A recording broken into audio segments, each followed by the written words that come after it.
ಅಖಂಡಮಂಡಲಾಕಾರಂ ವ್ಯಾಪ್ತಂ ಯೇನ ಚರಾಚರ ತತ್ವದಂ ದರ್ಶಿತಂ ಯೇನ ತಸ್ಮೈ ಶ್ರೀ ಗುರವೇ ನಮಃ. ವೇದಿಕೆಯಲ್ಲಿ ಆಸೀನರಾಗಿರುವಂಥ ಗೌರವಾನ್ವಿತ Rotary governor Rotarian Palaksha sir ಅವರವರೇ, ಈ ಒಂದು ಅವಕಾಶವನ್ನು ಕಲ್ಪಿಸಿದವರು, ಈ ರೋಟರಿ ಸಮುದಾಯ ದಳದ ಜಿಲ್ಲಾ ಉಪಾಧ್ಯಕ್ಷರು, ಆತ್ಮೀಯರಾಗಿರುವಂಥ ರೋಟೇರಿಯನ್ ಗುರುಪ್ರಸಾದ್ ಕಾಮತ್ ಸರ್ ಅವರೇ, ವೇದಿಕೆಯ ಮುಂಭಾಗದಲ್ಲಿ ಆಸೀನರಾಗಿರುವಂಥ ಎಲ್ಲ ಗೌರವಾನ್ವಿತ ರೋಟರಿ ಬಂಧುಗಳೇ ಹಾಗೂ ಸಮುದಾಯದ ಬಂಧುಗಳಿಗೆ ಗೌರವಪೂರ್ವಕ ಪ್ರಣಾಮಗಳನ್ನು ಸಲ್ಲಿಸ್ತೇನೆ. ಭಾಳ ಖುಷಿಯಾಗುತ್ತೆ, ಒಂದು ಒಳ್ಳೆಯ ಅವಕಾಶವನ್ನು ನೀಡಿದ್ದಕ್ಕಾಗಿ ಅದನ್ನು ಸದುಪಯೋಗ ಪಡಿಸಿಕೊಳ್ಳೋ ನಿಟ್ಟಿನಲ್ಲಿ ಒಂದು ಪ್ರಾಮಾಣಿಕ ಪ್ರಯತ್ನವನ್ನು ಮಾಡ್ತೇನೆ. ಭಾಳ ಖುಷಿ ಆಯಿತು ನಮಗೆ. ಸಾಂಗತ್ಯ, ಒಂದು ಸೇವಾ ಮನಸ್ಸುಗಳ ಸಮ್ಮಿಲನ, ಮನುಷ್ಯನ ಜೀವನದ ಸಾರ್ಥಕತೆ ಹಾಗೂ ಬದುಕಿನಲ್ಲಿ ಅಳವಡಿಸ್ಕೊಳ್ಬೇಕಾದಂಥ ಒಂದು ಪರಮೋಚ್ಚವಾದಂಥ ಒಂದು ಮೌಲ್ಯ ಅಂದರೆ ಸೇವೆ ಅಂತ. ಪರೋಪಕಾರಾರ್ಥಾಯ ಇದಂ ಶರೀರಂ.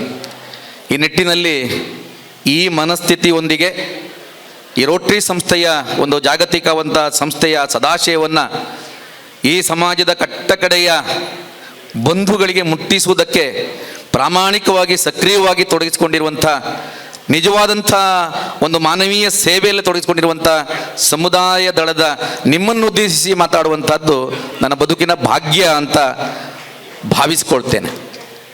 ರಷ್ಯಾದ ಶ್ರೇಷ್ಠ ಕಾದಂಬರಿಕಾರ, ಮಾನವತಾವಾದಿ ಲಿಯೋ ಟಾಲ್ಸ್ಟಾಯ್ ಅಂತ, ಅವರು ಕಾದಂಬರಿ ಬರೆಯುವಂಥ ಒಬ್ಬ ರಾಜ ಕೇಳುವಂಥ 3 ಪ್ರಶ್ನೆಗಳು. ಆ ಪ್ರಶ್ನೆಗಳು ಯಾವುದು ಅಂತ ಹೇಳಿದರೆ, ನಮ್ಮ ಜೀವನದ ಅತ್ಯಂತ ಪ್ರಾಮುಖ್ಯವಾದಂಥ ವ್ಯಕ್ತಿ ಯಾರು ಅಂತ, ಮಹತ್ವದ ವ್ಯಕ್ತಿ ಯಾರು, ನಮ್ಮ ಬದುಕಿನ ಮಹತ್ವದ ಸಮಯ ಯಾವುದು ಅಂತ. ಇನ್ನು 3ನೇ ಪ್ರಶ್ನೆ, ನಮ್ಮ ಬದುಕಿನ ಮಹತ್ವವಾದಂಥ ಕೆಲಸ ಯಾವುದು ಅಂತ. ಆಗ 1ನೇ ಪ್ರಶ್ನೆಗೆ ನಮ್ಮ ಬದುಕಿನ ಮಹತ್ವವಾದಂಥ ವ್ಯಕ್ತಿ ಯಾರು ಅಂತ ಹೇಳಿದಾಗ ಅವರು ಅಲ್ಲಿ ಕೊಡುವಂಥ ಉತ್ತರ, ಈಗ ನಮ್ಮೊಂದಿಗೆ ಯಾರಿದ್ದಾರೋ ಅವರೇ ಮಹತ್ವವಾದ ವ್ಯಕ್ತಿ ಅಂತೆ, ನಮ್ಮ ಬದುಕಿನ ಮಹತ್ವದ ವ್ಯಕ್ತಿ ಅಂತೆ. ನಮ್ಮ ಬದುಕಿನ ಮಹತ್ವದ ಸಮಯ ಯಾವುದು ಅಂತ ಕೇಳಿದರೆ, ಈಗಿನ ಸಮಯ ಇದೆಯಲ್ಲ, ಇದೇ ನಮ್ಮ ಬದುಕಿನ ಮಹತ್ವವಾದಂಥ ಸಮಯ ಅಂತ. ಯಾಕೆಂದ್ರೆ ಒಂದು ಕ್ಷಣ ನಾವು ಕಳೆದದ್ದು ಮತ್ತೆ ಹಿಂದಿಲ್ಲಿ ಪಡಲಿಕ್ಕೆ ಸಾಧ್ಯ ಇಲ್ಲ.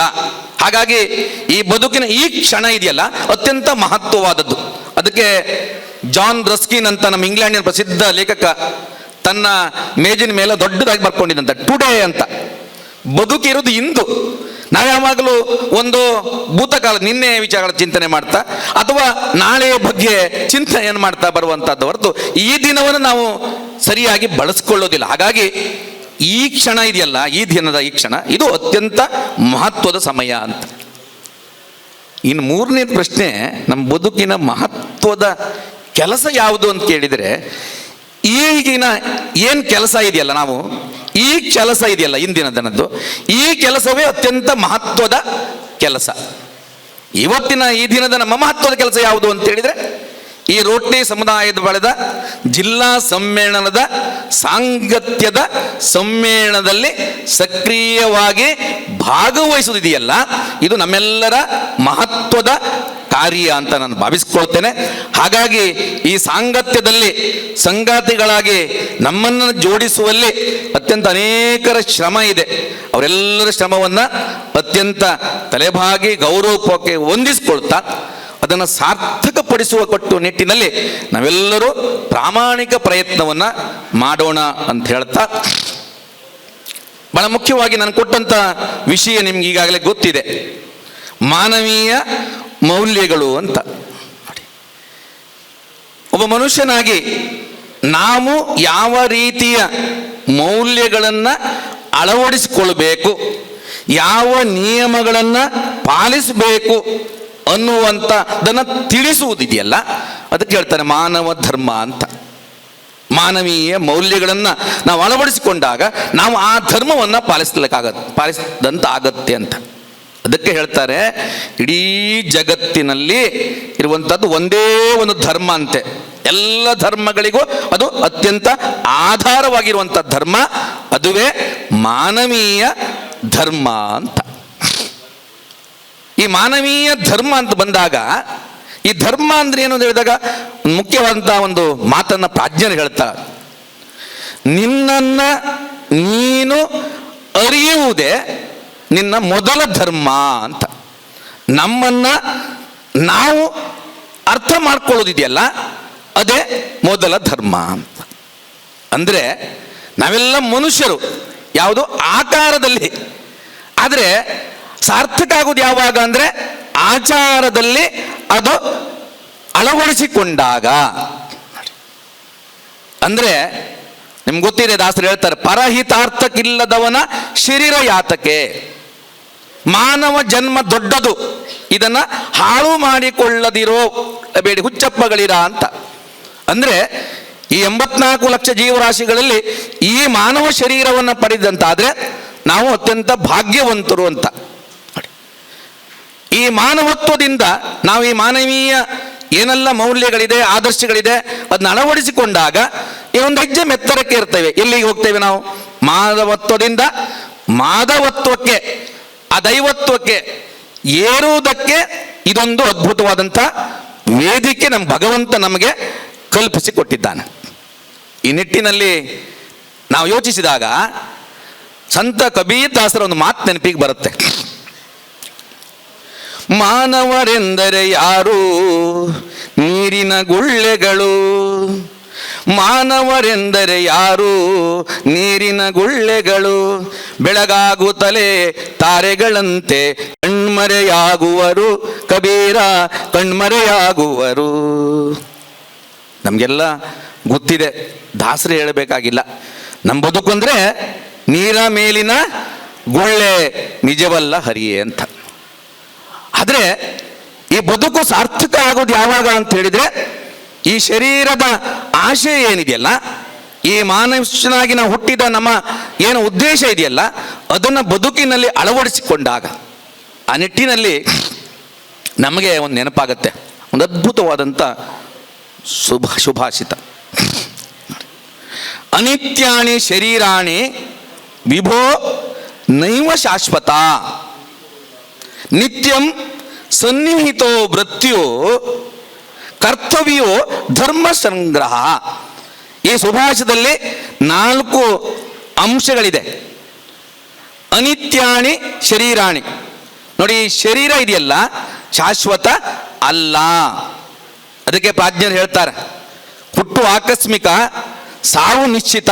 ಆದರೆ ನಮ್ಮ ಕೈಯಲ್ಲಿ ಬದುಕು ಇದೆ ಅಂತ, ಜೀವನ ಇದೆ. ಆದರೆ ಈ ಜೀವನ ಯಾವ ಕಡೆ ಇದೆ? ಅದು ಮರಣದ ಕಡೆಗೆ ಮುಖ ಮಾಡಿದೆ. ಹಾಗಾಗಿ ಆ ಅನಿತ್ಯವಾದಂಥ ಶರೀರ ಇದೆಯಲ್ಲ, ಅದು ಸಾರ್ಥಕವಾಗುವುದು ಯಾವಾಗ ಅಂತ ಹೇಳಿದರೆ, ನಾವು ಒಳ್ಳೆಯ ಕಾರ್ಯಗಳನ್ನು, ಯಾವ ರೀತಿ DBG ಅದನ್ನು ಅದ್ಭುತವಾಗಿ ಹೇಳ್ತಾರೆ, ಗತಿಯೇನು ಎನಗೇನುತ್ತ ಕೇಳುವರೆ ಎಲ್ಲರೂ, ಹಿತವೆಂದು ಜಗಕ್ಕೆಂದು ಕೇಳುವರಾರು, ಮತಿಯ ವಿಶ್ವದಿ ಬೆರೆಸೆ, ಜೀವಿತ ವಿಸ್ತರಿಸೆ, ಪಥಮುಕ್ತಿಗಾಗಲೇ ಮಂಕುತಿಮ್ಮ ಅಂತ. ನಾವೆಲ್ಲರೂ ಕೂಡ ನಮ್ಮ ಬಗ್ಗೆ ಯೋಚನೆ ಮಾಡೋದು. ಯಾವುದೇ ಕೆಲಸ ಮಾಡಿದ್ರು, ಯಾವುದೇ ಕಾರ್ಯಕ್ರಮ ಹೋದ್ರು, ಅಲ್ಲಿ ನಮಗೇನು ಲಾಭ ಆಗತ್ತೆ ಅನ್ನೋದು ಯೋಚನೆ ಮಾಡ್ತೇವೆ ಹೊರತು ಈ ಸಮಾಜಕ್ಕೆ ನಾವೇನು ಕೊಡಬಹುದು ಅನ್ನೋದು ಚಿಂತನೆ ಮಾಡಲ್ಲ. ಗತಿಯೇನು ಎನಗೇನುತ್ತ ಚಿಂತನೆ ಮಾಡೋರು, ಹಿತವೆಂದು ಜಗಕ್ಕೆಂದು ಈ ಸಮಾಜಕ್ಕೆ ನಾವು ಯಾವುದು ಒಳ್ಳೆಯದು ಮಾಡಬಹುದು. ಅದಕ್ಕೆ ಹೇಳ್ತಾರೆ, ಜೀವನ ಸಾರ್ಥಕತೆ ಆಗೋದು, ಜೀವನ ಒಂದು ಉತ್ಸಾಹವನ್ನು ತರುವ ಉತ್ಸವ ಆಗೋದು ಯಾವಾಗ ಅಂತ ಹೇಳಿದ್ರೆ, ನಮ್ಮ ಬಗ್ಗೆ ಯೋಚನೆ ಮಾಡೋದು ಬಿಟ್ಟು ಸಮಾಜಮುಖಿಯಾಗಿ ನಾವು ಚಿಂತನೆ ಮಾಡಿದಾಗ, ಯೋಚನೆ ಮಾಡಿದಾಗ ಜೀವನ ಏನಾಗುತ್ತೆ? ಅದು ಸಾರ್ಥಕತೆ ಕಡೆಗೆ ಮುಖ ಮಾಡುತ್ತೆ. ಅದು ಜೀವನವನ್ನೋದೊಂದು ಆನಂದದ ಉತ್ಸವ ಆಗತ್ತೆ, ಸಾರ್ಥಕತೆಯ ಒಂದು ಉತ್ಸವ ಆಗತ್ತೆ ಅಂತ ಹೇಳ್ತಾರೆ. ಅನಿತ್ಯಾಣಿ ಶರೀರಾಣಿ ವಿಭೋ ನೈವ ಶಾಶ್ವತ. ಅಂದ್ರೆ ನಾವು ಗಳಿಸಿದ ಯಾವ ಸಂಪತ್ತು ಕೂಡ ಅದು ಶಾಶ್ವತವಾದದ್ದಲ್ಲ. ಅದು ಯಾವುದೂ ಕೂಡ ನಮ್ಮೊಟ್ಟಿಗೆ ಬರುವುದಕ್ಕೆ ಸಾಧ್ಯ ಇಲ್ಲ. ಅದಕ್ಕೆ ಒಬ್ಬ ಜೀವನ ಇಡೀ ಸಂಪತ್ತನ್ನು ಸಂಗ್ರಹ ಮಾಡ್ತಾ ಮಾಡ್ತಾ ಮಾಡ್ತಾ ಜೀವನ ಕೊನೆಯ ಗಳಿಗೆಯಲ್ಲಿ ಅವನಿಗೆ ಜ್ಞಾನೋದಯ ಆಯಿತು. ಇದೆಲ್ಲ ಏನು ಬಿಟ್ಟು ಹೋಗ್ಬೇಕಾಗತ್ತೆ, ಖರ್ಚು ಮಾಡಿ ಬಯಸ್ಬೇಕು ಅಂತ ಹೇಳಿದಾಗ ಅವನು ಕೊನೆ ಕ್ಷಣ ಬರುತ್ತೆ, ಯಮರಾಜ ಮುಂದೆ ಬಂದು ನಿಂತಿದ್ದಾನೆ. ಅವನ ಹತ್ರ ಬಂದು ಕೇಳ್ತಾನೆ, ನಾನು ತುಂಬ ಸಂಪತ್ತನ್ನು ಸಂಗ್ರಹ ಮಾಡಿದ್ದೇನೆ, ನಾನೆಲ್ಲವನ್ನು ನಿನ್ಗೆ ಕೊಡ್ತೇನೆ, ಆದರೆ ಒಂದು ದಿನ ನನ್ನ ಪಾಲಿಗೆ ಕರುಣಿಸು ಅಂತ ಕೇಳ್ತಾನೆ. ಆಗ ಆ ಯಮದೂತ ಹೇಳ್ತಾನೆ, ಒಂದು ದಿನ ಅಲ್ಲ, ಒಂದು ಕ್ಷಣವನ್ನೂ ಕೂಡ ನಿನ್ಗೆ ಕೊಡಲಿಕ್ಕೆ ಸಾಧ್ಯ ಇಲ್ಲ ಅಂತ. ಹಾಗಾಗಿ ನಮ್ಮಲ್ಲಿ ಎಷ್ಟೇ ಸಂಪತ್ತಿದ್ರೂ ಕೂಡ ಆ ಸಂಪತ್ತಿನಿಂದ ಬದುಕಿನ ಒಂದು ಕ್ಷಣವನ್ನೂ ಕೂಡ ಕೊಂಡುಕೊಳ್ಳಲಿಕ್ಕೆ ಸಾಧ್ಯ ಇಲ್ಲ ಅನ್ನೋದನ್ನು ನಾವು ಅರ್ಥ ಮಾಡ್ಕೊಳ್ಬೇಕಾಗತ್ತೆ. ಇನ್ನು ಮೂರನೇ ಅಂಶ ಹೇಳ್ತಾರೆ, ನಿತ್ಯಂ ಸನ್ನಿಹಿತೋ ವೃತ್ತಿಯು ಅಂತ. ನಾವು ಏನು ಎಲ್ಲರೂ ಬೆಳಗಾಗಿ ಎದ್ದಾಗ ನಾವು ಭಗವಂತನಿಗೆ ಕೃತಜ್ಞರಾಗಬೇಕಂತೆ. ಯಾಕೆಂದರೆ ಸುಮಾರು 600 ಕೋಟಿ ಇದ್ದಂಥ ಈ ಜಗತ್ತಿನ ಜನಸಂಖ್ಯೆಯಲ್ಲಿ ನಿನ್ನೆ ಮಲಗಿದಂಥವರಲ್ಲಿ ಅವರಲ್ಲಿ 10,000 ಜನ ಇವತ್ತಿನ ಬೆಳಗನ್ನು ಕಾಣುವುದೇ ಇಲ್ಲಂತೆ. ನಾವು ಯೋಚನೆ ಮಾಡಬೇಕು, ಆ ಭಗವಂತ ನಮಗೊಂದಿನ ಅವಕಾಶ ಕೊಟ್ಟಿದ್ದಾರಲ್ಲ, ನಮಗೆ ನಾವು ಆ ಭಗವಂತನಿಗೆ ಕೃತಜ್ಞರಾಗಬೇಕು. ಆ ಕೃತಜ್ಞತೆ ಸಾರ್ಥಕ ಆಗೋದು ಯಾವಾಗ? ಈ ದಿನ ನಿಂಗೆ ಯಾಕೆ ಕೊಟ್ಟಿದ್ದಾನೆ ಅಂತ ಹೇಳಿದರೆ ನಿನ್ನ ಸ್ವಾರ್ಥಕ್ಕಾಗಿ ಅಲ್ಲ, ನಿನ್ನ ಆ ಜೀವನದ ಉದ್ದೇಶ ಇದೆಯಲ್ಲ ಅದನ್ನು ಈಡೇರಿಸುವುದಕ್ಕೆ, ಆ ಆಶಯವನ್ನು ಈಡೇರಿಸಿಕೊಟ್ಟಿದ್ದಾನೆ, ಅದನ್ನು ಅರ್ಥ ಮಾಡ್ಕೊಳ್ಬೇಕು. ಅದೇ ರೀತಿಯಲ್ಲಿ ಕೊನೆಯದು ಹೇಳ್ತಾರೆ, ಕರ್ತವ್ಯವೋ ಧರ್ಮ ಸಂಗ್ರಹ. ನೀನು ಇರುವ ಅವಕಾಶವನ್ನು ಯಾವುದಕ್ಕೆ ಬಳಸ್ಕೊಳ್ಬೇಕು ಅಂತ ಹೇಳಿದರೆ ಧರ್ಮ ಕಾರ್ಯ ಅಂದ್ರೆ ಏನು? ಒಳ್ಳೆಯದು. ಇನ್ನೊಬ್ಬರು ಉಪಕಾರ ಮಾಡೋದು ಧರ್ಮ, ಉಪದ್ರ ಮಾಡೋದು ಅಧರ್ಮ ಅಂತ. ಇನ್ನೊಬ್ಬರಿಗೆ ಸಹಾಯ ಮಾಡೋದು, ನೆರವು ನೀಡೋದು ಧರ್ಮ. ಆಮೇಲೆ ನೀವೆಲ್ಲ ಆ ಧರ್ಮ ಕಾರ್ಯದಲ್ಲಿ ಏನು ಸಕ್ರಿಯವಾಗಿ ತೊಡಗಿಸ್ಕೊಂಡಿದ್ದೀರಿ ಅಂದರೆ ನಾವು ಕೊನೆಯದಾಗಿ ನಿಮ್ಗೆ ಗೊತ್ತು ಏನು ಕೊಂಡೋಗ್ಲಿಕ್ಕಿಲ್ಲ ಅಂತ ಹೇಳ್ತಾರೆ, ಆದರೆ ಎರಡನ್ನು ಕೊಂಡೋಗ್ತೇವೆ. ನಮ್ಮೊಂದಿಗೆ ಬರುತ್ತೆ, ಅದು ನಾವು ಕೊಂಡು ಹೋಗೋದಲ್ಲ. ಯಾವುದು ಅಂತ ಹೇಳಿದರೆ ಯಾವುದು? ಒಂದು ಪಾಪ, ಇನ್ನೊಂದು ಪುಣ್ಯ. ಹಾಗಾಗಿ ನಾವು ಧರ್ಮ ಸಂಗ್ರಹ ಅಂದರೆ ಒಳ್ಳೆಯದನ್ನು ಮಾಡ್ತಾ ಮಾಡ್ತಾ ಹೋದಾಗ ನಮ್ಮಲ್ಲಿ ಆ ಧರ್ಮ ಸಂಗ್ರಹ ಅಂದರೆ ಪುಣ್ಯ ಸಂಪಾದನೆ ಹೆಚ್ಚಾಗತ್ತೆ. ಅದನ್ನೇ DVG ಅವರು ಹೇಳ್ತಾರೆ, ನೆಲದ ಬೇಸಾಯ ಒಳ್ಳಿತಾಗಿರು ನಿನಗೆ ಫಲವದೆಂತಿಹುದೆಂಬ ಶಂಕೆ ಎಡೆ ಉಂಟೆ, ಒಳಿತರೊಳೆ ನಿಂಬಾಳು ಪರವೆಂತಿರ್ದೊಡೆ ಇಳೆಯೇ ಬಾಗಿಲು ಪರಕ್ಕೆ ಮಂಕುತಿಮ್ಮ ಅಂತ. ನಮಗೆಲ್ಲರಿಗೂ ಸ್ವರ್ಗಕ್ಕೆ ಹೋಗಬೇಕು ಅಂತ ಆಸೆ ಇರ್ತದೆ, ಆದರೆ ಹೋಗಲಿಕ್ಕೆ ದಾರಿ ಮರ್ತ್ಯಲೋಕ ಎಂಬುದು ಕರ್ತಾರನ ಕಮ್ಮಟವಯ್ಯ, ಇಲ್ಲಿ ಸಲ್ಲುವರು ಅಲ್ಲಿಯೂ ಸಲ್ಲುವರಯ್ಯ. ಅಲ್ಲಿ ಹೋಗುವ ಪರವಾನಗಿಯನ್ನ ಏನು ಲೈಸೆನ್ಸ್ ಹೇಳ್ತಿಯಲ್ಲ ಅದನ್ನಿಲ್ಲೇ ಸಂಪಾದಿಸಬೇಕು. ಯಾವುದ್ರ ಮೂಲಕ? ಒಳಿತರೊಳ ನೀನು ಮಾಡು, ನೀನು ಒಳ್ಳೆಯ ಕೆಲಸಗಳನ್ನೇ ಮಾಡ್ತಾ ಹೋಗು, ನಿನಗೆ ಪುಣ್ಯ ಸಂಪಾದನೆ ಆಗ್ತಾ ಇರುತ್ತೆ. ನೀನು ನೇರವಾಗಿ ಆ ಭಗವಂತನ ಸನ್ನಿಧಾನವನ್ನು ಆ ಪುಣ್ಯ ಕಾರ್ಯವೇ ತಲುಪಿಸುತ್ತೆ. ಹಾಗಾಗಿ ನೀನು ಮಾಡಬೇಕಾದ ಯಾವುದು? ಒಳ್ಳೆಯ ಕಾರ್ಯಗಳನ್ನು, ಒಳ್ಳೆಯ ಕೆಲಸಗಳನ್ನು. ನಾವು ಹೇಳ್ತೇವೆ ಒಳ್ಳೆಯದು ಅಂದರೆ ಯಾವುದು ಅಂತ. ಯಾಕೆಂದರೆ ಶಾಶ್ವತವಾಗಿರುವುದು ಯಾವುದು? DVG ಹೇಳ್ತಾರೆ, ಒಳಿತೊಂದೇ ಶಾಶ್ವತವು, ಉಳಿದೆಲ್ಲ ಅಳಿಯುವವು.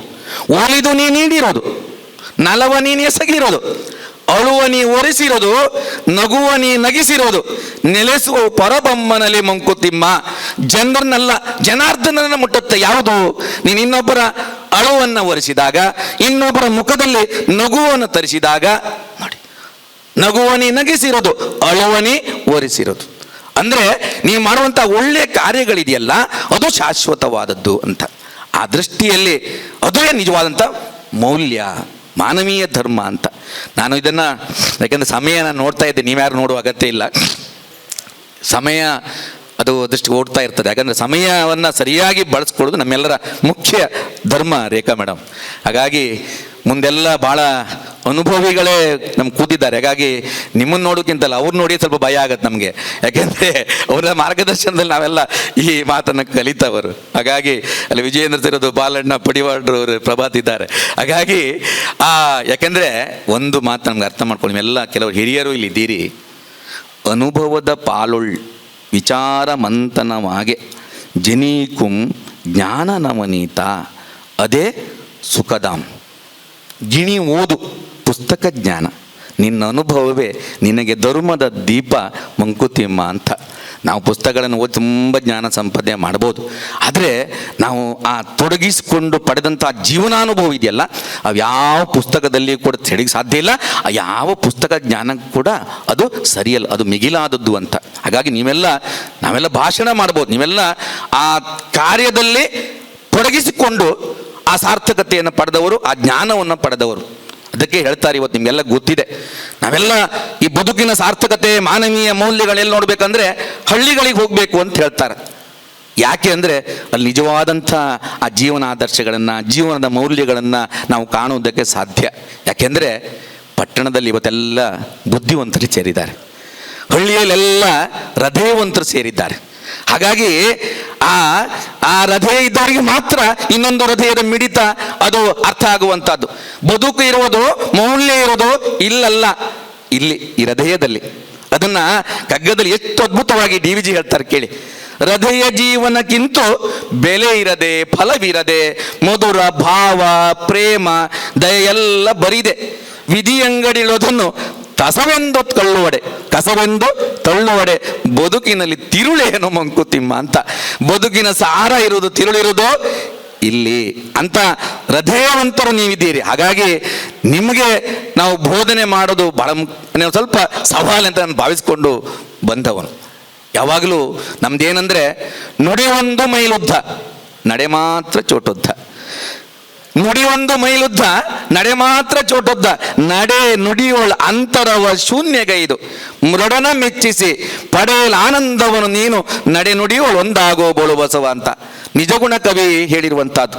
ಒಳ್ಳೆಯದನ್ನ ನೋಡಿದ ಮಾತ್ರಕ್ಕೆ, ಹೇಳಿದ ಮಾತ್ರಕ್ಕೆ, ನಾವು ಓದಿದ ಮಾತ್ರಕ್ಕೆ ಯಾವ ಬದಲಾವಣೆಯನ್ನು ಕೂಡ ತರಲಿಕ್ಕೆ ಸಾಧ್ಯ ಇಲ್ಲ. ಆ ಒಳ್ಳೆಯದನ್ನ, ನೋಡಿದ್ದನ್ನ, ಕೇಳಿದ್ದನ್ನ, ಮಾಡಿದ್ದನ್ನ ನಮ್ಮ ಆ ಬದುಕಿನ ಭಾಗವಾಗಿ ನನ್ನ ಸ್ವಭಾವವಾದಾಗ ನಮ್ಮ ಬದುಕು ಸಾರ್ಥಕ ಆಗೋದು, ಅದು ಒಳಿತಿನ ಕಡೆಗೆ ಮುಖ ಮಾಡೋದು ಅಂತ. ಅದಕ್ಕೆ ಹೇಳ್ತಾರೆ, ಉತ್ತಮತೆ ಇಂತೆಂದು ಮನಕ್ಕೆ ತೋರ್ದೊಡೆದೇನು ವೃತ್ತಿಯೊಳದೂರಿ ಸ್ವಭಾವದಂಶವಾಗಲ್ ಮತ್ತೆ ಮತ್ತೆ ಅನುವರ್ತಿಸುತ್ತ ಭಂಗವಾದಂದು ಯತ್ನಿಸಿನ್ನುಂ ಮರಳಿ ಮಂಕುತಿಮ್ಮ ಅಂತ. ಈ ಒಳ್ಳೆಯದನ್ನ ಬದುಕಿನ ಸ್ವಭಾವ ಮಾಡ್ಕೊಳ್ಳೋ ಸುಲಭ ಅಲ್ಲ, ಕೆಲವೊಮ್ಮೆ ತಪ್ಪುತ್ತದೆ. ಮತ್ತೆ ಪುನಃ ಅದನ್ನು ಮರಳಿ ಅದನ್ನ ಅಳವಡಿಸಿಕೊಂಡು ಅದನ್ನ ಮತ್ತೆ ಮತ್ತೆ ಮತ್ತೆ ನೆನಪು ಮಾಡಿಕೊಂಡು ಬದುಕಿನ ಉದ್ದಕ್ಕೂ ಆದರ್ಶಗಳನ್ನು ಮೆಡಿಸಿಕೊಂಡಾಗ ಅದು ಸಾರ್ಥಕ ಆಗೋದು. ನಿನ್ನೆ ಅಪ್ಪನ ಹೆಗಡೆ ಅವ್ರು ತೀರಿ ಹೋದ್ ನಿಮ್ಗೆ ಗೊತ್ತಿದೆ. 90 ವರ್ಷ ತುಂಬ ಬದುಕನ್ನ ಅಲ್ಲಿ ಹೋಗಿ ನೋಡಿದಾಗ ಜನ ಸಾಗರ, ಯಾವ ಜಾತಿ ಧರ್ಮ ಎಲ್ಲ.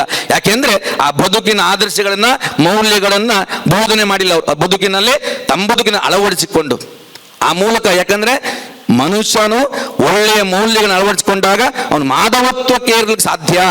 ಮಣಿ ಮಂತ್ರ ತಂತ್ರ ಸಿದ್ಧಿಗಳ ಸಾಕ್ಷ್ಯಗಳೇಕೆ ಮನಗಾಣಿಸುವ ನಿನಗೆ ದೈವದದ್ಭುತವ ಮನುಜರೊಳಗೆ ಆಗಾಗ ತೋರ್ಪ ಮಾನನೀಯ ಗುಣ ಅನುವಾದ ಬೊಮ್ಮನದು ಮಂಕುತಿಮ್ಮ. ಅವ್ರು ಹೇಳ್ತಾರೆ ನೋಡಿ, ಪಡಿವಾಳ್ ಸರ್, ಮೋಹನ್ ಪಡಿವಾಳ್ ಸರ್ ದೇವರಂತ ಮನುಷ್ಯ ಅಂತ. ನಾವು ಮನುಷ್ಯರು ದೈವತ್ವಕ್ಕೆ ಸಾಧ್ಯ ಆಗ ಯಾವಾಗ ಆ ಒಳ್ಳೆಯ ಮೌಲ್ಯಗಳನ್ನ, ಆದರ್ಶಗಳನ್ನ ನಾವು ಅಳವಡಿಸಿಕೊಂಡಾಗ. ಈ ನಿಟ್ಟಿನಲ್ಲಿ ನಮ್ಮ ಪುರಾಣಗಳು ಹೇಳುವಂತ ಈ ಮನುಕುಲದ ಎಲ್ಲರಿಗೇನು ಭಾರತೀಯರು ಮಾತ್ರ ಅಲ್ಲ, ಮನುಷ್ಯ ಮಾತ್ರದಿಂದ ಅರ್ಥ ಮಾಡಿಕೊಂಡು ಅಳವಡಿಸಿಕೊಳ್ಳಬೇಕಾದ 8 ಗುಣಗಳನ್ನು ಹೇಳ್ತಾರೆ. ನಾನೆಲ್ಲವನ್ನ ವಿವರಣೆ ಕೊಡ್ಲಿಕ್ಕೆ ಹೋಗಲ್ಲ, ಯಾಕಂದ್ರೆ ಸಮಯದ ಮಿತಿ ನಿಮ್ಗೆ ಗೊತ್ತಿದೆ. ಮೊದಲ 8 ಗುಣಗಳನ್ನ ನಿಮ್ಗೆ ಹೇಳಿಬಿಡ್ತೇನೆ. ಮೊದಲನೇದು ಅನಸೂಯ, ಎರಡನೇದು ದಯಾ, ಮೂರನೇದು ಶಾಂತಿ, ನಾಲ್ಕನೇದು ಅನಾಯಾಸ್ಯ, ಐದನೇದು ಮಂಗಲಂ, ಆರನೇದು ಏನು ಶೌಚ್ಯ, ಏಳನೇದು ಅಕಾರ್ಪಣ್ಯ, ಎಂಟನೇದು ಅಸ್ಪೃಹ. ಈ 8 ಗುಣಗಳಿಗೆ ಅದ್ಭುತ ಅರ್ಥ ಇದೆ. ನಾನು ಅದನ್ನು ಅರ್ಥ ಮಾಡ್ಕೊಳ್ಳಿ. ಮುಖ್ಯವಾಗಿ ಅನಸೂಯ ಅಂದ್ರೆ ನಿಮ್ಗೆ ಗೊತ್ತಿದೆ, ಹೊಟ್ಟೆ ಕಿಚ್ಚು ಅಂತ. ಅಂದ್ರೆ ನಮ್ಮಲ್ಲಿಲ್ಲದನ್ನ ಇನ್ನೊಬ್ಬರು ನೋಡಿದಾಗ ನಮ್ಗೆ ತಡ್ಕೊಳ್ಳಿಕ್ಕೆ ಆಗಲ್ಲ ಅಲ್ವಾ, ಊರಿಲಿ ಶುರುವಾಗತ್ತೆ ನೋಡಿ. ಮನುಷ್ಯರ ಧರ್ಮ ಏನು ಅಂತ ಹೇಳಿದ್ರೆ ಇನ್ನೊಬ್ಬರ ಒಳಿತನ್ನು ನೋಡಿ ನೀನು ಖುಷಿ ಕೊಡಬೇಕು ಅಂತ. ಇಂದಿನ ಎಲ್ಲ ಬದಲಾವಣೆಗಳು ಹಿಂದೆ ಇತ್ತಂತೆ ನಮ್ಮ ಆ ಕೃತಯುಗದಲ್ಲಿ. ಏನು ಪರೋಪಕಾರಾಯ ಇತರ್ಥ ಇದಂ ಶರೀರಂ ಅಂದ್ರೆ ಇನ್ನೊಬ್ಬರ ಹಿತಕ್ಕೆ ಇರುವ ಶರೀರ. ಹಾಗಾಗಿ ಇನ್ನೊಬ್ಬರ ಒಳಿತಿಗಾಗಿ, ಏಳಿಗೆಗಾಗಿಯೇ ಬದುಕನ್ನು ಸವಿಸಿದವರು. ರುಚಿ ನಿಮ್ಗೆ ಗೊತ್ತಿದೆ ಆ ಕಾಲದಲ್ಲಿ. ಆನಂತರ ಮುಂದಿನ ಏನು ಆ ಯೋಗದ ಏನಾಯ್ತು, ಸ್ವಲ್ಪ ಬದಲಾವಣೆ. ಏನು ನಾವು ಒಳ್ಳೇದಾಗಿರ್ಬೇಕು, ಏನಾಗಬೇಕು ಇತರರು ಒಳ್ಳೇದಾಗಿರ್ಬೇಕು, ಇಬ್ರು ಆಯ್ತಾ. ಇನ್ನು ಮೂರನೇದು ಸ್ವಲ್ಪ ಬದಲಾವಣೆ, ಮತ್ತೆ ಯುಗದ ನಂತರ ಬದಲಾವಣೆ. ಏನು ಬದಲಾವಣೆ ಆಯಿತು, ನಾವು ಮಾತ್ರ ಚೆನ್ನಾಗಿರ್ಬೇಕು, ಬೇರೆಯವರು ಹೇಗೆ ಬೇಕಾದ್ರೆ ಇರಲಿ, ನಮ್ಮ ಬಗ್ಗೆ ಅದ್ರ ಬಗ್ಗೆ ನಾವು ಚಿಂತೆ ಮಾಡಬಾರ್ದು. ನಮ್ಗೇನು ಅಲ್ವಾ, ನಮ್ಮ ಮನೆಯವರು ನಾವು ಚೆನ್ನಾಗಿದ್ರೆ ಆಯ್ತು. ಈ ಕಲಿಯುಗದಲ್ಲಿ ನಾವಿದ್ದೇವೆ.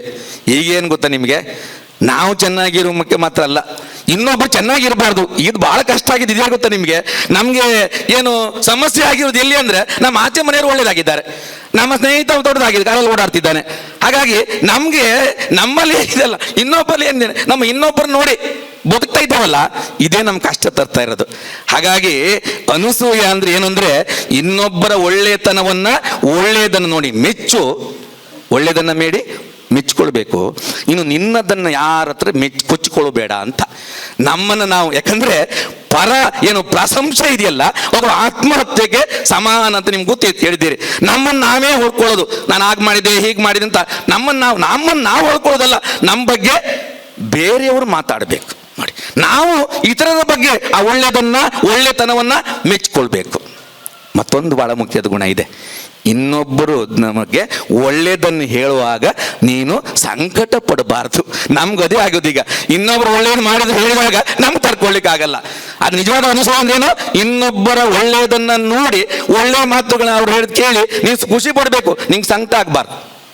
ಮತ್ತೆ ಇನ್ನೊಬ್ಬರ ಬಗ್ಗೆ ಟೀಕೆ ಮಾಡಿದಾಗ ನೀನು ಖುಷಿ ಪಡಬಾರ್ದು. ಅದಕ್ಕೆ ಅದು ವಿಕೃತ ಆನಂದ ಅಂತ. ನೀನು ಇನ್ನೊಬ್ಬರ ಏನು ಕೆಟ್ಟದ್ದನ್ನು ಹೇಳುವಾಗ, ಹೌದು ನಾನೇ ಹೇಳ್ಬೇಕಂತಿದ್ದೆ, ನೀವೆಲ್ಲ ಹೇಳಿದ ಅವ ಹಿಂಗೆ, ನಾವು ಕಾಲೇಜಲ್ಲಿ ಹೋಗೋ ನೋಡ್ಬೇಕು ಅವ ಮಾಡಿದ್ದಲ್ಲ ಅಂದ್ರೆ ನಮ್ಗೆ ತಡ್ಕೊಳ್ಲಿಕ್ಕೆ ಆಗಲ್ಲ. ಅವನೇನಾದ್ರೂ ಕೆಟ್ಟವನಾಗಿ ಮಾಡ್ಬೇಕು ನಮ್ಗೆ ನೋಡಿ. ಹಾಗಾಗಿ ನೋಡಿ, ನಾವು ಅರ್ಥ ಮಾಡ್ಕೊಳ್ಬೇಕು, ಇನ್ನೊಬ್ಬರ ಒಳ್ಳೆತನವನ್ನು ನೋಡಿ ನಾವು ಖುಷಿ ಪಟ್ಟಾಗ, ಆನಂದ ಪಟ್ಟಾಗ ನಮ್ಮಲ್ಲಿರುವಂಥ ಒಳ್ಳೆತನ ಜಾಗೃತ ಆಗುತ್ತೆ. ಯಾಕಂದ್ರೆ ಈ ಒಳ್ಳೆತನ ಎಲ್ಲಿದೆ ನಂದನ, ಎಲ್ಲಿದೆ ಬಂಧನ, ಎಲ್ಲ ಇವೆ ಈ ನಮ್ಮೊಳಗೆ. ಅದಕ್ಕೆ ಕಬೀರ್ ದಾಸ್ ಹೇಳ್ತಾರೆ, ಹಾಲಿನೊಳಗೆ ಇದೆ ಬೆಣ್ಣೆ, ಬೀಜದೊಳಗೆ ಇದೆ ಎಣ್ಣೆ. ಹಾಲಿನೊಳಗೆ ಇದೆ ಬೆಣ್ಣೆ, ಬೀಜದೊಳಗೆ ಇದೆ ಎಣ್ಣೆ. ನಿನ್ನಯ ದೇವ ನಿನ್ನೊಳಗಿಹನೈ, ನಿನ್ನಯ ದೇವ ನಿನ್ನೊಳಗಿಹನೈ, ಕೈಲಾದರೆ ನೋಡು ಕಬೀರ, ಕೈಲಾದರೆ ನೋಡು. ನಮ್ಗೆ ಎಲ್ಲ ಕಡೆ ನಾವು ನೋಡ್ತೇವೆ, ಗಮನಿಸ್ತೇವೆ, ಕೇಳ್ತೇವೆ, ಆದ್ರೆ ಈ ಒಳಗಿನ ಧ್ವನಿ ಬಗ್ಗೆ ನಾವು ಗಮನ ಕೊಡೋದೇ ಇಲ್ಲ. ಯಾಕೆಂದ್ರೆ ನಿನಗೆ ಅತ್ಯುತ್ತಮ ಅಂತ ಸ್ನೇಹಿತ ಯಾರು ಅಂದ್ರೆ ನಿನ್ನೊಳಗೆ. ಅದಕ್ಕೆ ಹೇಳ್ತಾರೆ, ನೀನು ಒಳ್ಳೇದನ್ನು ನೋಡುವಾದ್ರೆ ನಿನ್ನೊಳಗಿದೆಯಲ್ಲ, ಆ ಒಳ್ಳೇದನ್ನು ನೀನು ನೋಡು. ಯಾಕೆಂದ್ರೆ ತಪ್ಪುಗಳನ್ನು ತೋರಿಸ್ಲಿಕ್ಕೆ ಜನರಿದ್ದಾರಲ್ಲ. ಒಳ್ಳೇದನ್ನು ನೋಡುವಾದ್ರೆ ನೀನು ಒಳ್ಳೇದನ್ನು ನೋಡು, ತಪ್ಪುಗಳನ್ನು ತೋರಿಸ್ಲಿಕ್ಕೆ ಕೆಟ್ಟ ತೋರಿಸ್ಲಿಕ್ಕೆ ಜನರಿದ್ದಾರಲ್ಲ.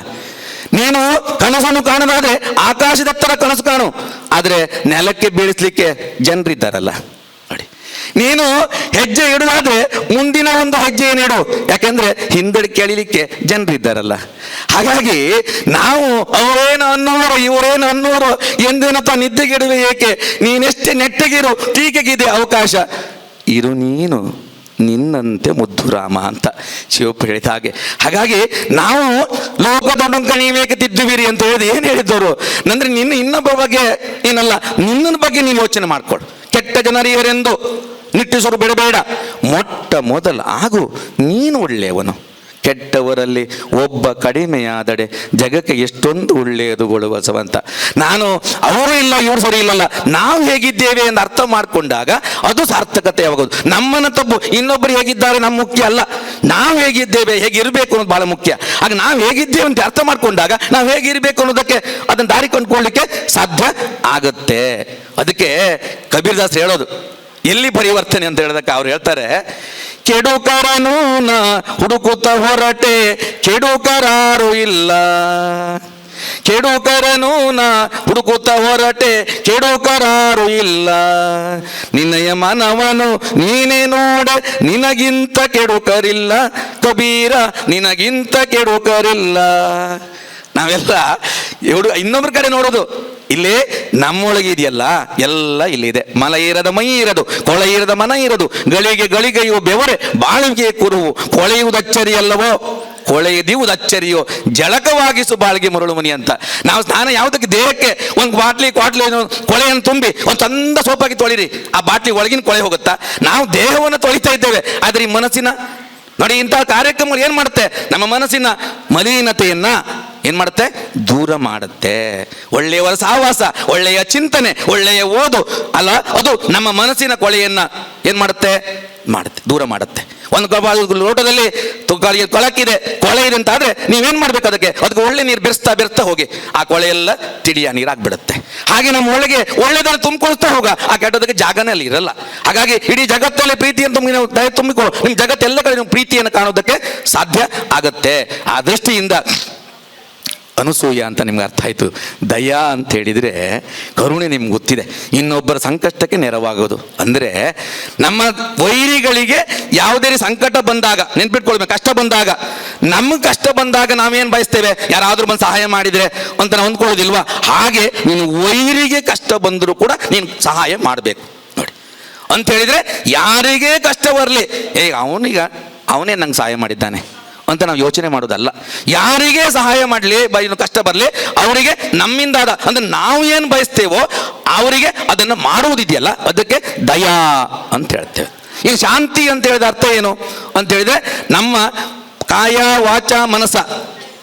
ವಾಚ ಮನಸ ಇನ್ನೊಬ್ರು ಮಾತಾಡಿದ್ದಾರೆ, ಏನೋ ತಪ್ಪು, ನಮ್ಗೆ ನೋವಾಗಿದೆ, ಅದನ್ನು ಕೊರಗ್ತಾ ಇರೋದು. ನನಗೆ ಅವೊಂದಿನ ಇವನು ಹಿಂಗೆ ಹೇಳಿದ, ನಾನು ಅದನ್ನು ಮರೀಲಿಕ್ಕೆ ಸಾಧ್ಯ ಇಲ್ಲ ನೋಡಿ. ಒಂದಿನ ನಂಗೆ ಇಂಥ ಒಂದು ರೀತಿಯಲ್ಲಿ ಒಂದು ಬೆಟ್ ಕೊಟ್ಟಿದ್ದಾನೆ, ಅದನ್ನು ನಂಗೆ ಮರೀಲಿಕ್ಕೆ ಸಾಧ್ಯ ಇಲ್ಲ, ಅದನ್ನ ಇಟ್ಕೊಂಡು ಕೊರಿತಾ ಇರೋದು ನೋಡಿ. ಊರ ಮಂದಿಯ ತಲೆ ತೆಗಿಲಿಕ್ಕೆ ಹೋಗಿದ್ರೆ ನಮ್ಮ ತಲೆ ಹೋಗುತ್ತೆ, ಆದರೆ ಊರ ಮಂದಿಯ ತಲೆ ತೆಗೆಯೋದಕ್ಕಿಂತ ಅವರನ್ನು ನಮ್ಮ ತಲೆಯನ್ನು ತೆಗಿಲಿಕ್ಕೆ ನಮ್ಮ ಸುಲಭ ಅಲ್ವಾ, ತೆಗೆಯೋದು ಸುಲಭ ಅಲ್ವಾ? ಹಾಗಾಗಿ ಊರ ಮಂದಿನ ಬಾವಿ ಮುಚ್ಚೋದು ಕಷ್ಟ ಅಲ್ವಾ? ಬಾವಿ ಮುಚ್ಚಬಹುದು, ಆದರೆ ಬಾಯಿ ಮುಚ್ಚೋದಕ್ಕೆ ಸಾಧ್ಯ ಇಲ್ಲ. ಹಾಗಾಗಿ ನಾವೇನು ಮಾಡಬೇಕು ಅಂತ ಹೇಳಿದ್ರೆ, ಯಾರೇ ನಮಗೇನಾದರೂ ಅದನ್ನು ಮರ್ತು ಬಿಡೋದು, ಇಲ್ಲದಿದ್ದರೆ ಅದೇ ನಮ್ಮ ಕಾಡ್ತಾ ನಮ್ಮ ನೆಮ್ಮದಿಯನ್ನು ಹಾಳು ಮಾಡಿಬಿಡುತ್ತೆ. ಹಾಗಾಗಿ ಯಾರೇ ನಮಗೆ ನೋವುಂಟು ಮಾಡಿದ್ರು ಕೂಡ ಅದನ್ನು ಮರ್ತು ಬಿಡ್ಬೋದು. ಯಾಕೆಂದರೆ ಏನೋ ಒಂದು ಶಬ್ದ ಹೇಳಿದ್ದಾನೆ ನಮ್ಗೆ ನೋವು ಆಗುವಾಗೆ, ನಾನಿನ್ನು ಬಲದು ಹೇಳಿರ್ಬೋದು. ಅದಕ್ಕೆ ಯಾಕಂದ್ರೆ ಎಷ್ಟು ನಿಮಿಷ ಇದೆ? ಇನ್ನು 5 ನಿಮಿಷ ಇದೆ ಅಂತೆ. ಸರಿ. ಹಾಗಾಗಿ ಅದನ್ನು ಸಂಕ್ಷಿಪ್ತವಾಗಿ ನಾನು ಹೇಳಿಬಿಡ್ತೇನೆ. ದಯಾ ಅಂತ ಹೇಳಿದ್ರೆ ಶಾಂತಿ ಆಯಿತು. ನಿಮಗೆ ಅಕಾರ್ಪಣ್ಯ ಅಂತ ಹೇಳಿದರೆ ನಾವು ಜಿಪುಣನಾಗಬಾರ್ದಂತೆ. ಅಕಾರ್ಪಣ್ಯ, ಜಿಪುಣ ಅಂತ ಹೇಳಿದರೆ, ಈಗ ನಂಗೆ ಬೇಕಾದಷ್ಟು ಸಹ ಏನು ದುಡ್ಡಿಲ್ಲ, ಮೋಹನ್ ಪಳಿ ಅವರು ಇದ್ದಾರೆ ಕೊಡ್ತಾರೆ, ನಮ್ಮ ಹತ್ರ ದುಡ್ಡಿಲ್ಲ ಅಂತಲ್ಲ. ಅವ್ರ ಹತ್ರ 1 ಲಕ್ಷ ಇರ್ಬೋದು, ಅದು ನಿಮಗೆ 1000 ಇದೆ, ನಿಮಗೆ ಆ 1000ದಲ್ಲಿ 1010 ರೂಪಾಯಿ ಕೊಡು, 10 ರೂಪಾಯಿ ಕೊಡು, ಆವಾಗ ಅವರು 1 ಲಕ್ಷ ಕೊಟ್ಟಷ್ಟು ಪುಣ್ಯ ನಿಂಗೆ ಬರುತ್ತೆ ಅಂತ ಅರ್ಥ ಆಯ್ತಾ? ಆ ರೀತಿಯಲ್ಲಿ ನಿನಗಿಂತ ನಾನು 2 ದಿನ ಏನೋ, ಅವ್ರು 2 ದಿನ ಊಟ ಮಾಡಲಿಲ್ಲ, ನೀನು 2 ದಿನ ಊಟ ಮಾಡಿದ್ದೇನೆ. ಈಗ ಊಟ ಬಂದಿ ಅಂತಾದರೆ ಮೊದಲು ಅವ್ರಿಗೆ ಕೊಡ್ಬೇಕಾದ್ರೆ, 2 ದಿನ ಊಟ ಮಾಡಲಿಲ್ಲ, ನಾನು ನಿನ್ನ ಊಟ ಮಾಡಿದ್ದೇನೆ. ಹಾಗಾಗಿ ನಿನಗಿಂತ ಕಡಿಮೆ ಯಾರಿಗಿದೆ ಅವರಿಗೆ ನಿನ್ನಿಂದ ಆದ ಸಹಾಯವನ್ನು ಮಾಡು ಅಂತ ಅರ್ಥ. ಅದಕ್ಕೆ ಅಕಾರ್ಪಣ್ಯ ಅಂತ ಹೇಳ್ತಾರೆ. ಇನ್ನು ಏನು ಅನಾಯಾಸ್ಯ ಅಂತ ಹೇಳಿದರೆ, ನಿನ್ನ ಸಾಮರ್ಥ್ಯಕ್ಕೆ ಎಷ್ಟು ಸಾಧ್ಯವೋ ಅಷ್ಟನ್ನು ಮಾತ್ರ ಮಾಡು ಆಯ್ತಾ. ಪ್ರಭಾಸ್ ಸರ್ ಅವರು 10,000 ರೂಪಾಯಿ ಲೋಟ್ರಿ ಕೊಟ್ಟಿದ್ದು ಅಂತೇಳಿ ನೀನು ಇರೋ 1,000 ರೂಪಾಯಿ ಇರೋದನ್ನು ಹಾಗೆ ಕೊಟ್ಟರೆ ನೀವು ಉಪವಾಸ ಬಿಡಬೇಕಾಗತ್ತೆ. ಯಾಕಂದ್ರೆ ಅವ್ರು 10,000 ಕೊಟ್ಟರೆ ಎಷ್ಟು ಪುಣ್ಯ ಬರುತ್ತೋ, ನಿಮ್ಗೆ 1,000 ಇರೋದು ಅದರಲ್ಲಿ 10 ರೂಪಾಯಿ ಕೊಟ್ಟರೆ, 100 ರೂಪಾಯಿ ಕೊಟ್ಟರೆ ಅಷ್ಟೇ ಪುಣ್ಯ ಬರುತ್ತೆ. ಹಾಗಾಗಿ ಒಂದು ದೇವಸ್ಥಾನ ಕಟ್ಟರೆ ಏನಾಗುತ್ತೆ, 5 ಕೋಟಿ ರೂಪಾಯಿ, ಒಂದು ಒಳ್ಳೆ ಕೆಲಸ ಅಲ್ವಾ? ಹಾಗೆ ನಾವು ಸಾಲ ಮಾಡಿ 5 ಕೋಟಿ ಕೊಟ್ಟಿದೆ, ನೀನು ಬದುಕಿನಲ್ಲಿ ಸಾಲ ಮಾಡಿ ಜೀವನ ಆಗಲ್ಲ. ಹಾಗಾಗಿ ನಿನ್ನ ಸಾಮರ್ಥ್ಯಕ್ಕೆ ಏನು, ಅದು ಆರ್ಥಿಕವಾಗಿರ್ಬೋದು, ದೈಹಿಕವಾಗಿರ್ಬೋದು, ನಿನ್ನ ಸಾಮರ್ಥ್ಯ ಮೀರಿ ಯಾವ ಕಾರ್ಯವನ್ನು ಮಾಡಬೇಡಿ. ಯಾಕಂದರೆ ನೀನು ಬದುಕಬೇಕು, ಇದ್ರ ಮಾತ್ರ ಒಳ್ಳೆ ಕಾರ್ಯ ಮಾಡಲಿಕ್ಕೆ ಸಾಧ್ಯ ಆಗತ್ತೆ. ಅದನ್ನು ಅನಾಯಾಸ್ಯ ಅಂತ. ಮಂಗಲಂ ಅಂತ ಹೇಳಿದರೆ ನಾವು ಒಳ್ಳೆಯ ಕೆಲಸವನ್ನೇ ಮಾಡಬೇಕು, ಒಳ್ಳೆಯವರ ಸಹವಾಸವನ್ನೇ ಮಾಡಬೇಕು. To see good, to do good and be good ಅಂತ. ನೀವು ಒಳ್ಳೆಯದನ್ನು ನೋಡು, ಒಳ್ಳೆಯದನ್ನೇ ಮಾಡು, ಮತ್ತು ಒಳ್ಳೆಯವರ ಸಹವಾಸವನ್ನು ಮಾಡು. ಯಾಕೆಂದರೆ ಇಡೀ ಸಮಾಜ ಅನೇಕ ಸಂದರ್ಭ ಹಾಳಾಗೋದು ಸಹವಾಸ ದೋಷದಿಂದ. ಹಾಗಾಗಿ ಅದನ್ನು ನೀವು ಒಳ್ಳೆಯ ಸಹವಾಸವನ್ನು ಮಾಡು, ಒಳ್ಳೆಯ ಕಾರ್ಯ ಮಾಡು, ಯಾರು ಕೆಟ್ಟ ಕೆಲಸ ಅದನ್ನು ಮಾಡಲಿಕ್ಕೆ ಹೋಗಬೇಡ. ಇನ್ನೊಂದು ಯಾವುದು? ಶೌಚ್ಯ ಅಂದರೆ ನಿಮ್ಗೆ ಗೊತ್ತು, ನೈರ್ಮಲ್ಯ ಅದಲ್ಲ. ನಿನ್ನ ದೇಹಕ್ಕೆ ತಿಂದಾಗ ಯಾವುದು ಆರೋಗ್ಯಕ್ಕೆ ಅನುಕೂಲ ಆಗಿರುತ್ತೆ ಆಹಾರವನ್ನು ಮಾತ್ರ ಸೇವಿಸಬೇಕು. ಯಾಕಂದರೆ ಈ ದೇಹ ಅನ್ನೋದು ಕೇವಲ ಮಾಂಸ ಮಡ್ಡಗಡೆ ಮುದ್ದೆ ಅಲ್ಲ, ಅದು ಇಲ್ಲಿ ಒಳಗಿನ ಮನಸ್ಸಿದೆ, ಅದು ಬಹಳ ಮುಖ್ಯ ಆಗುತ್ತೆ. ಮನೆಯೇವ ಕಾರಣ ಬಂಧ ಮೋಕ್ಷಯೋ. ಯಾಕಂದರೆ ಈರುಳ್ಳಿ ಬೆಳ್ಳುಳ್ಳಿ ತಿಂದರೆ ಹೃದಯಕ್ಕೆ ರಕ್ತ ಪರಿಚಲನೆ ಒಳ್ಳೇದಾಗುತ್ತೆ, ಆದರೆ ನಮ್ಮ ಮನಸ್ಸನ್ನು ಅದು ಕೆಡಿಸುತ್ತೆ, ಬುದ್ಧಿ ಕುಂಭ ಆಗತ್ತೆ. ಹಾಗಾಗಿ ಹಿಂದಿನೆಲ್ಲ ಹೇಳಿದ್ದಾರೆ, ಇದು ಯಾವ ವಿಜ್ಞಾನ ಹೇಳಲ್ಲ. ನೀನು ಯಾವ ಆಹಾರ ಸೇವಿಸಿದರೆ ನೀನು ಆರೋಗ್ಯಕರವಾಗಿ, ದೈಹಿಕವಾಗಿ, ಮಾನಸಿಕವಾಗಿ ಆರೋಗ್ಯಕರವಾಗಲಿಕ್ಕೆ ಸಾಧ್ಯ ಆಗುತ್ತೆ. ದೈಹಿಕ ಆರೋಗ್ಯ ಇದೆ, ಮಾನಸಿಕ ಆರೋಗ್ಯ ಕೊರತೆ ಇವತ್ತೆಲ್ಲ ಕಾಡೋದು ಕಾರಣ ಏನಂದರೆ ನಾವು ತಿಂತಾ ಇದ್ದೇವೆ, ಕುಡಿಯಬಾರದನ್ನು ಕುಡಿತಾ ಇದ್ದೇವೆ. ಯಾವ್ದು ತಿನ್ನಬಾರ್ದು, ಯಾವ್ದು ಕುಡಿಬಾರ್ದು ಅದನ್ನು ಮಾಡಿದರೆ ನಮ್ಮ ಆರೋಗ್ಯ ಶುಚಿಯಾಗಿರುತ್ತೆ. ಅದಕ್ಕೆ ಶೌಚ್ಯ ಅಂತ ಹೇಳ್ತಾರೆ. ಮತ್ತೊಂದು ಯಾವುದು ಅಂತ ಹೇಳಿದರೆ, ನಿಮಗೆ ಏನು ಅಸ್ಪೃಹ ಅಂತ. ಅಸ್ಪೃಹ ಅಂತ ಹೇಳಿದ್ರೆ ನಿನ್ನಲ್ಲಿ ಏನಿದೆಯೋ ಅದ್ರ ಬಗ್ಗೆ ಖುಷಿ ಪಡು. ಕೊರತೆ ಅಂದ್ರೆ ನಮ್ಮಲ್ಲಿ ಏನಿದೆ ನೋಡೋದಿಲ್ಲ. ಅದಕ್ಕೆ ಡಿ ವಿ ಜಿ ಹೇಳ್ತಾರೆ, ತರಚುಗಾಯವ ಕೆರೆದು ಹುಣ್ಣನಾಗಿ ಪುದು ಕಪಿ ಕೊರತೆ ಒಂದನೆ ನೀನು ನೆನೆ ನೆನೆದು ಕೆರಳಿ ಜಗವೆಲ್ಲವನು ಶಪಿಸಿ ಮನದಿ ನರಕವನಿರಿಸಿ ನರಳೋದು ಬದುಕೇನೋ ಮಂಕುತಿಮ್ಮ. ಕಪಿಗೆ ಒಂದು ತರಚು ಗಾಯ ಆದ್ರೆ ಅದನ್ನು ಸುಮ್ಮನೆ ಬಿಡುದಿಲ್ಲ, ಕೆರ್ಕೊಂಡು ಏನಾಗುತ್ತೆ, ಹುಣ್ಣು ಮಾಡ್ಕೊಳ್ಳುತ್ತೆ. ಹಾಗೆ ನಾವು ಕೂಡ ಒಂದು ಸಣ್ಣ ಕೊರತೆ ಇರುತ್ತೆ. ಯಾರಿಗೆ ಕೊರತೆ ಇಲ್ಲ ಹೇಳಿ? ಅದನ್ನೇ ನೆನಪು ಮಾಡಿಕೊಂಡು ಏನ್ ಮಾಡ್ತೇವೆ, ಕೊರಗುತ್ತಾ ಇರ್ತೇವೆ. ಏನ್ ಮಾಡ್ಬೇಕಾಗಾದ್ರೆ, ಇರುವ ಭಾಗ್ಯವ ನೆನೆದು ಬಾರನೆಂಬುದ ಬಿಡೋ ಹರುಷಕದು ದಾರಿಯಲೋ ಮಂಕುತಿಮ್ಮ ಅಂತ ಹೇಳಿದ್ರೆ, ನಮ್ಮಲ್ಲಿ ಇರುವುದೇನು ಅದ್ರ ಬಗ್ಗೆ ಯೋಚನೆ ಮಾಡು, ಇಲ್ಲದ್ರ ಬಗ್ಗೆ ಯೋಚನೆ ಮಾಡು. ಅಲ್ಲಾದ್ರೆ ನಮ್ದೇನು, ಇರುವುದೆಲ್ಲ ಬಿಟ್ಟು ಇಲ್ಲದ್ರ ಕಡೆಗೆ ತುಡಿಯುವುದೇ ಜೀವನ ಅಂತ. ಹಾಗಾಗಿ ಈ ಮೌಲ್ಯಗಳನ್ನು ನಾವೆಲ್ಲ ಅಳವಡಿಸಿಕೊಂಡಾಗ ನಾವು ನಿಜವಾದಂಥ ಮಾನವರಾಗುವುದಕ್ಕೆ, ಸಾರ್ಥಕ ಜೀವನ ನಡೆಸೋದಕ್ಕೆ ಸಾಧ್ಯ ಆಗುತ್ತೆ. ಏನೇನು ನಡೆದಿಯವೋ ಮನುಷ್ಯ ಸಿದ್ಧಿಯಲ್ಲಿ ಯಾನಗಳು, ಯಂತ್ರಗಳು, ರಸನಿರ್ಮಿತಿಗಳು, ಬಾನುಗೋಲಕ್ಕೆ ಏಣಿ ಎಳೆಸುವ ನರನು ತಾನಿಳಿಯುತ್ತೇನೇಕೋ ಮಂಕುತಿಮ್ಮ ಅಂತ. ನಾವೆಲ್ಲ ನೋಡಿ, ಆ ಆಡಾಗಿ ಹುಟ್ಟಿ ಆಡಾಗಿ ಸಾಯುತ್ತೆ. ಆದರೆ ಮನುಷ್ಯನಾಗಿ ಹುಟ್ಟಿ ಮನುಷ್ಯನಾಗಿ ಬದುಕಿ ಕೊನೆಯಾಗೋದಕ್ಕೆ ಬಹಳ ಕಷ್ಟ ಆಗ್ತಾ ಇದೆ ಇವತ್ತು. ಎಲ್ಲಕ್ಕಿಂತ ಕಷ್ಟ ಆಗುತ್ತೆ ನಿಮಗೆ, ಮನುಷ್ಯನಾಗಿ ಬಾಳುವುದು ಕಷ್ಟ. ಹಾಗಾಗಿ ಯಾವ ರೀತಿ ಮನುಷ್ಯನಾಗಿ ಬಾಳುವುದು ಅನ್ನೋದಕ್ಕೆ ನಾ ಈ 8 ಮೌಲ್ಯಗಳನ್ನು ನೀವು ಕೇಳಿಸ್ಕೊಂಡಿದ್ದು ಭಾವಿಸ್ಕೊಳ್ತೇನೆ.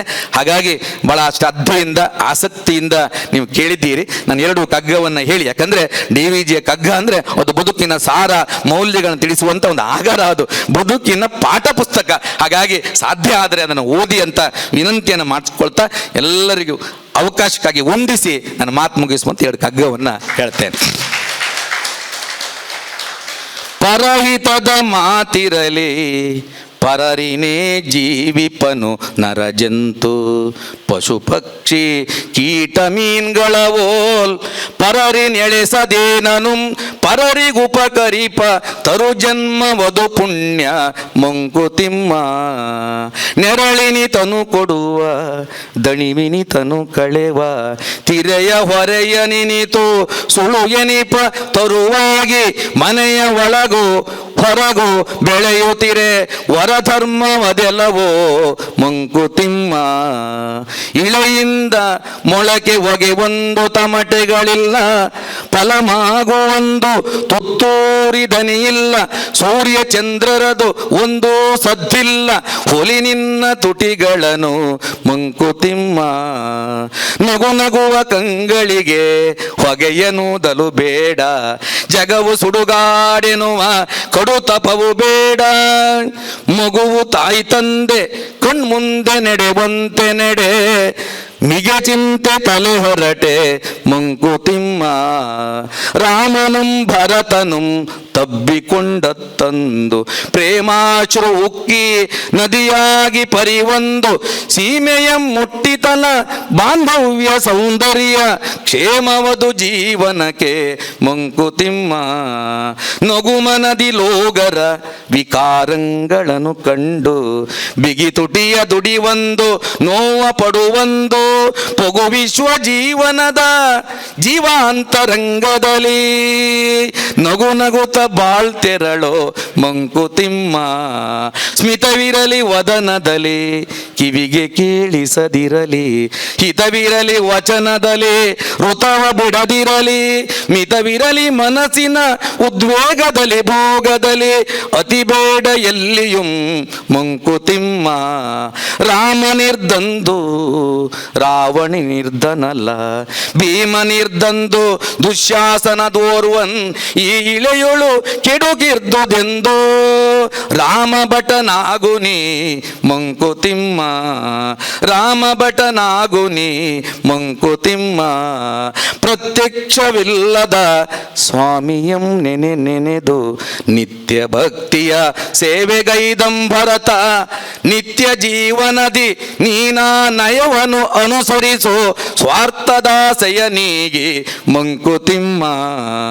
ಎಲ್ಲರಿಗೂ ಈಗ ನಮೋ ಬಂಧುಗಳೇ ಭಾಗ್ಯ ತ್ಯಾಗಿಗಳೇ, ಉಲ್ಲಾಸ ಇತ್ತವರೇ ಮನವ ತೊಳೆದವರೇ, ಪೊಳ್ಳು ಜಗ ಸಾಕು ಬಾಳ್ ಎಂದು ವರವಾದವರೇ, ಕೊಳ್ಳಿರಿ ನಮನವನು ಮಂಕುತಿಮ್ಮ, ಕೊಳ್ಳಿರಿ ನಮನವನು ಮಂಕುತಿಮ್ಮ.